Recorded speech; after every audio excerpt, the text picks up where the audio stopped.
Bonjour, alors aujourd'hui un petit tuto complémentaire au tuto que j'ai fait il y a quelques mois sur la méthode des rangs raccourcis, les rangs raccourcis sur la méthode de la maille enroulée.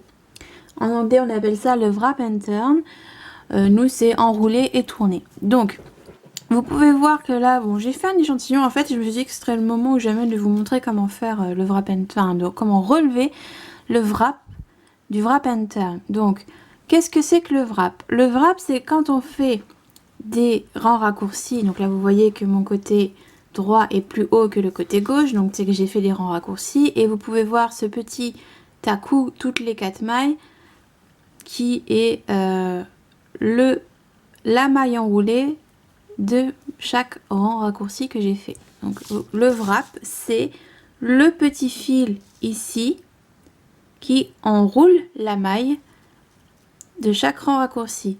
Le wrap est là, il est là, et j'en ai fait que 4, donc voilà. Donc voilà ce que c'est que le wrap. En français, on n'a pas vraiment de terme qui correspond pour le traduire mot à mot, mais c'est en gros le fil qui enroule la maille, tout simplement.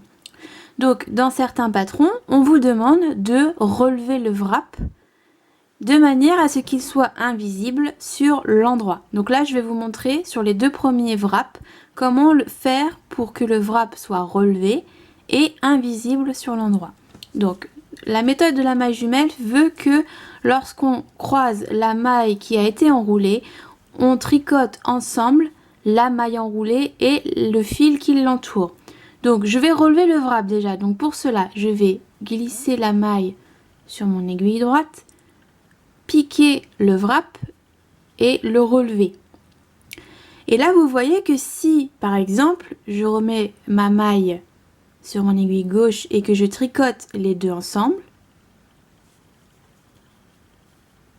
le wrap est visible sur l'endroit. Le fil passe devant la maille et ce n'est pas très propre. Nous, ce n'est pas ce que nous voulons. Donc, je vais remettre tout comme c'était avant. Voilà, donc on a la maille et le wrap qui enroule la maille. Donc je vais glisser la maille sur l'aiguille droite, c'est déjà fait. Piquer le wrap avec l'aiguille gauche et attention, petite technique risquée, je lâche la maille et je la reprends tout de suite pour la faire passer devant le wrap. Comme ceci. Et je vais tricoter les 2 mailles ensemble par le brin arrière. Et me voilà avec une maille enroulée tricotée avec son wrap et il est invisible puisque le brin passe derrière. Donc il faut bien prendre en compte que ensuite vous allez encore tricoter du jersey, ça va totalement se dissimuler. Donc je recommence une deuxième fois pour que ce soit bien clair en une seule fois. Donc je glisse la maille sur mon aiguille droite, je relève le wrap avec l'aiguille gauche, je lâche la maille. Je la fais vite repasser devant.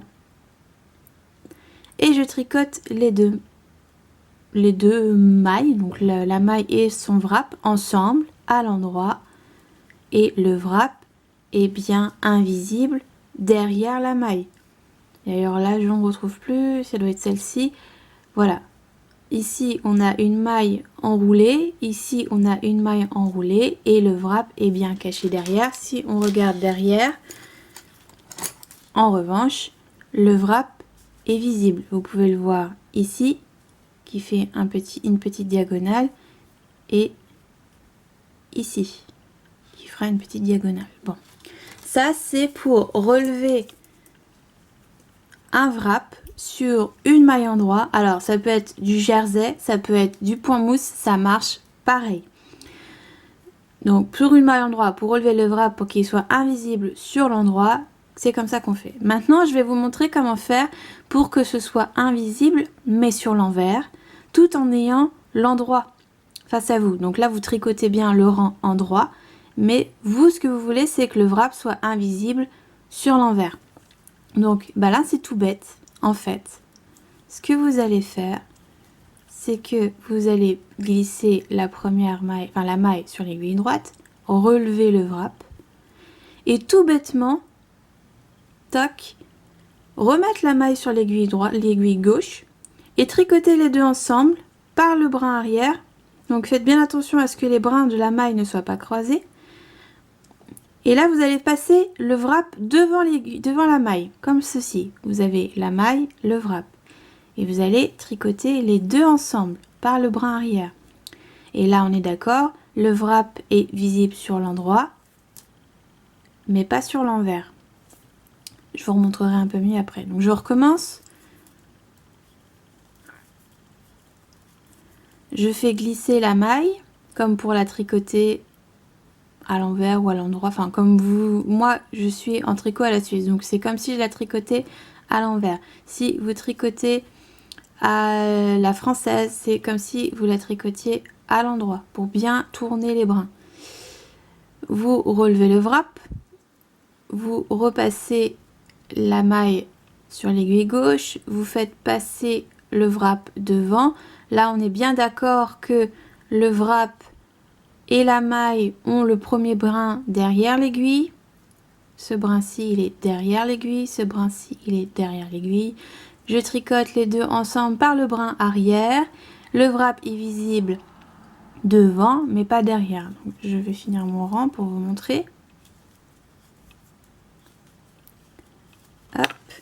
Donc, vous pouvez voir que là, on voit le wrap, là, on voit le wrap, mais là, on ne voit pas le wrap, et ici, on ne voit pas le wrap. Mais si je tourne, ici, on ne voit pas le wrap, on voit une espèce de double maille, mais rien de méchant. Ici, même chose, mais ici, on voit le wrap. Et je ne retrouve plus le deuxième. Ici, on voit le wrap. Le jaune est très piégeur. Donc ici, on voit le wrap. Ici, on voit le wrap. Ici, on ne le voit pas. On devine une bosse plus épaisse, mais rien de méchant. Et idem ici.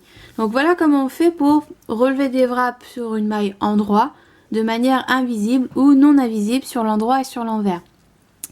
Donc ça marche là, exactement de la même manière pour le point mousse et pour le jersey endroit. Pour le jersey envers, le principe est le même, mais en tricotant des mailles envers. Donc je vais vous montrer ça. Je vais refaire d'autres rangs raccourcis et je vous montre ça. Donc j'ai refait des rangs raccourcis. On est cette fois sur du jersey envers et on va imaginer que notre jersey envers représente l'endroit du travail. Donc lorsque l'on veut relever le wrap de manière invisible sur l'endroit du travail, il faut qu'il soit invisible sur le jersey envers. Pour cela, alors je vais vous montrer sur les deux premiers un wrap relevé invisible sur l'endroit du travail sur des mailles envers. Et sur les deux derniers, je vais vous montrer comment relever le wrap de manière visible pour qu'il soit invisible sur l'envers du travail qui est l'endroit du jersey. Même si concrètement, on ne doit pas s'en servir très souvent. Donc, je tricote jusqu'à ma maille enroulée. Donc, je veux que mon wrap soit invisible sur l'endroit du travail. L'endroit du travail est du jersey envers. Donc, je glisse la maille sur l'aiguille droite. Je relève le wrap. Je repose la maille envers et je tricote les deux mailles ensemble à l'envers, telle qu'elle. Le wrap va automatiquement se placer derrière la maille et il devient donc invisible sur l'envers du travail. Je recommence, je tricote jusqu'à la maille enroulée. Je glisse la maille comme pour la tricoter à l'envers sur l'aiguille droite. Je relève le wrap, je remets la maille sur l'aiguille et en fait là c'est comme si vous passiez hop le wrap par dessus la maille, ça revient à la même chose mais vous n'êtes pas obligé de l'aider et vous tricotez les deux ensemble à l'envers et on a donc deux wraps invisibles relevés mais invisibles sur l'endroit du travail quand l'endroit du travail est du jersey envers. Alors maintenant imaginons que vous vouliez relever des wraps, vous êtes sur l'envers du travail, c'est du jersey envers. Sur l'endroit, c'est du jersey endroit. Vous voulez que ce soit invisible sur le jersey endroit. Alors, mais vous êtes sur des mailles envers. Donc, je tricote envers jusqu'à ma maille enroulée. Alors attention, c'est un poil plus compliqué que quand on le fait sur l'endroit, sur une maille endroit. Donc je glisse la maille sur l'aiguille droite, je relève le wrap et là je vais lâcher la maille et la récupérer derrière de manière à ce qu'elle passe devant le wrap. Et je remets le wrap derrière la maille, je passe l'aiguille droite dans les brins arrière, je tricote les deux ensemble à l'envers. Le wrap est visible sur le jersey envers, invisible sur le jersey endroit. Je recommence, je tricote jusqu'à la maille enroulée, je glisse la maille sur l'aiguille droite, je relève le wrap avec l'aiguille gauche, je lâche la maille et je viens la récupérer derrière.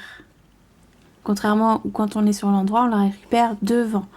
Je la garde sur l'aiguille droite, je fais glisser le wrap sur l'aiguille droite, je glisse l'aiguille droite dans les brins arrière et je tricote les deux ensemble à l'envers. Et je termine mon rang. Et vous pouvez constater que ici, le wrap, on voit un double brin, mais c'est tout. On ne voit pas le wrap sur le jersey. Vous voyez, il est de l'autre côté, il est invisible sur les mailles envers, sur le jersey envers. Et ici, il est visible, on voit la diagonale, il est visible sur les mailles envers, sur le jersey envers, mais il est invisible sur le jersey endroit, ici et là. On a juste une sorte de double maille. Et ici, l'autre est bien visible, ici et là, sur l'endroit. Enfin, sur le jersey endroit. Il faut faire bien attention, c'est un peu moins subtil qu'en anglais, où endroit peut désigner tant le jersey endroit envers que la maille endroit envers que l'endroit et l'envers du travail. Il faut bien faire la différence entre ces trois caractéristiques et vous formatez à cela. Donc quand vous êtes sur l'envers ou l'endroit du travail, que ce soit du jersey endroit ou du jersey envers, relevez votre wrap en fonction de ce que vous voulez avoir sur l'endroit du travail et déterminez bien si l'endroit du travail est en maille endroit ou est en maille envers. Donc voilà, j'espère que ça vous aidera et que ce sera complémentaire au tuto sur les mailles enroulées, comment faire les mailles enroulées. Et je vous dis à bientôt pour un nouveau tuto. Bye!